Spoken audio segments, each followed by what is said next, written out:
Yeah. You know what else I think is interesting and is going to become more and more of a thing is these medications, the injections that they have that have come out for fat loss, which is actually, an off-label side effect of diabetes medication.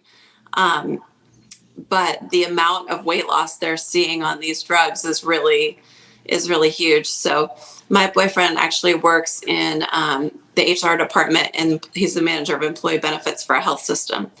And we've been talking about these a lot lately because his internal plan covered them for weight loss. And they're so expensive that they're cutting them this year. And he's been having to announce to all the employees that they're not going to cover those anymore. And they're really upset about them. So we've been having discussions about, the effects of those. And his point is like, well, what happens if you go to another place to work and they're not covered? The research on those shows that, you're getting a lot of weight loss from them. But the second you stop taking them, because you're not changing any habits and you're not learning any, new patterns, behavioral patterns, that they're putting the weight right back on. And some are even putting on more than they took off to begin with. So it's going to be interesting to see, because those drugs are really successful at causing weight loss, if more and more people start to get on those versus trying some of the fad diets. Well, obviously, as you know, being a pharmacist, we've been getting lots of calls about those things. And I'm all for any way somebody can lose weight, because being overweight is more dangerous than the drug. True. But again, long term, you've got to change your habits.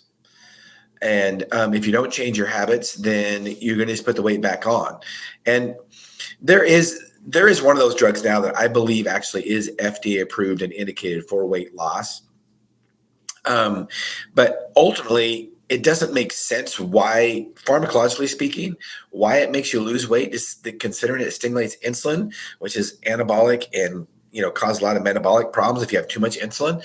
But that being said, I think one of the side effects of that drug is nausea, like semaglutide. It causes a lot of nausea. Well, I wonder if people are eating as much because it causes nausea. Serious question. Yeah. No, that's an interesting thought. And if that is the case, do you really want to take that forever and have the nausea side effect forever? Right.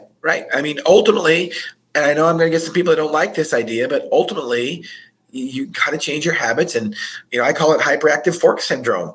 And in America, it's rampant. Most of us eat too much because we have an unlimited food supply. So, maybe a drug to help short term, but long term, you have to change your habits.